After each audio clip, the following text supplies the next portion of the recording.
quinoa, lentils, soy milk, and apples. This is the apple drawer.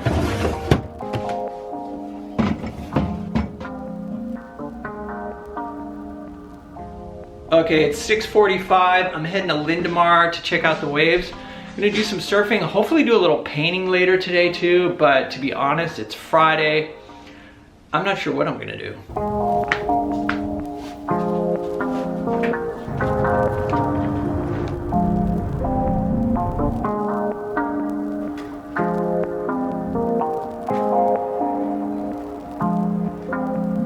All right, well, it is actually 46 degrees out. I think I'm gonna need to get myself some shoes. All right, time to get that heater going. Oh, you people on the East Coast are like, 46 degrees and he's freaking out. I grew up in New Jersey, so I know cold weather.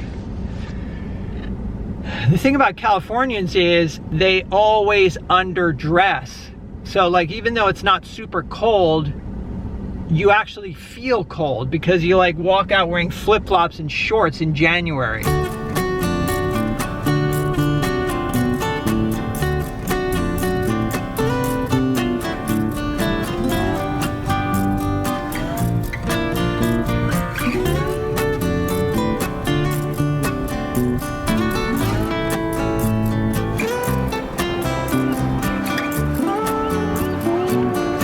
All right, so the wind is offshore, so it's kind of warm.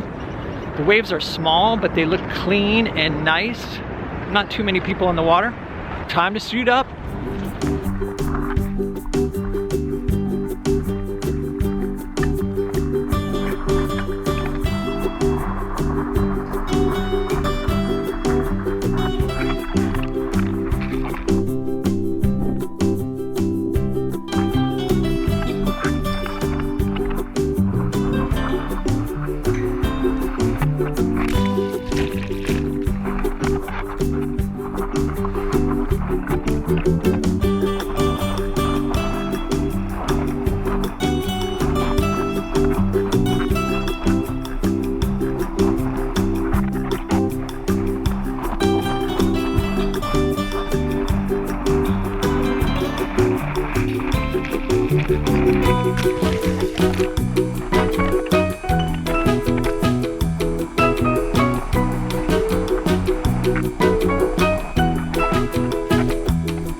All right, so I wanted to talk about some of the paintings in my current show at Studio Gallery. If you've watched this channel for a while, you know that I like water-themed paintings, you know, like painting reflections, boats, ocean, waves, etc. This time I ended up having 4 boat paintings in the show, which is a little more than usual for me. Usually I have at least 1. The first of those paintings that I did, I actually titled Breezing Up, which, you know, I took that from a Winslow Homer painting. But there are 2 figures in the cockpit, so there's a lot going on in a small space there. So the drawing was kind of complicated. Also, drawing boats is complicated just because they're unusual shapes. So getting the perspective correct it can be challenging. And my goal was to have loose brushwork, energy in the brushwork, and yet a strong composition, and then also make sure that the drawing was accurate. So after I finished it, I was like, wow, I like this painting, I'm gonna do another.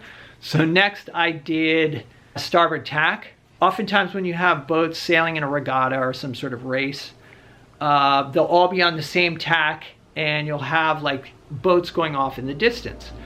And I thought, okay, that's a cool compositional device or idea that allows you to create a sense of depth. The sky was kind of this pink color, and the pink with the greenish water.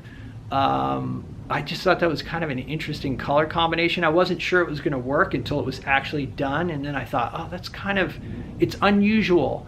And it's always fun when doing any painting to work with colors and color schemes that are not normal for you. So after I finished that, I thought I'm going to do another. And the next one that I did was Before the Wind, which means like being on a run. In other words, it's like sailing with the wind behind you, pushing you. And the thing I liked about this one was kind of the viewpoint is sort of low, looking up at the boat, and it's kind of like the boat is coming right at you. Also, the background and the water are very simple, so the figures really stand out. The one challenge that I had in this was deciding about the rigging. At first it was painted without rigging. There's a painting by Monet that I saw at the Legion of Honor in San Francisco, and I remember carefully looking at it, and it's very loosely done. And he did paint rigging, but he just suggested a few of the lines. And even though the painting is super loose, I could see that they were done with a straight edge, and it didn't really detract from the overall looseness. And yet if they weren't there, I feel like the boats would have lacked a certain level of definition. So the point is, it is like with rigging, it's kind of complicated because you don't want to completely leave it out.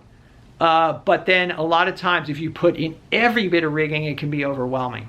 So I felt like I got a good balance on this one. So the other painting in the show is one that you may have seen in a previous video, actually. I did a video called Reflections on Reflections, where I went to Princeton Harbor.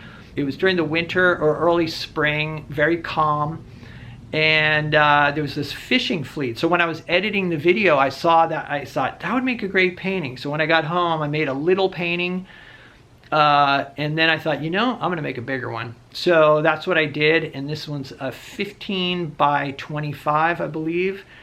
And the challenge was to take a complicated subject and try to find a good composition within that. So this is kind of way more complicated than I would usually tackle. I tend to look for strong, simple shapes, but I think it's really good to push yourself to try things that are outside of your comfort zone. And I was really happy actually with the result, but it does look different from what I usually do. So I always do try to not get stuck in any sort of rut and explore different compositions or maybe different approaches. So anyway, those are just some thoughts on the paintings, on the boat paintings. If you like these sort of show notes, or, you know, kind of talking about the different paintings in the show, you want to hear more of that, let me know in the comments.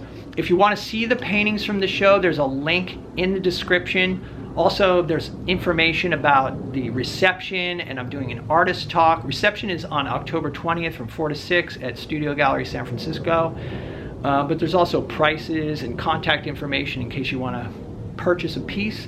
So anyway, let me know what you think, and thanks for hanging out, guys. I'm going to clean up here, but I will see you in the next video.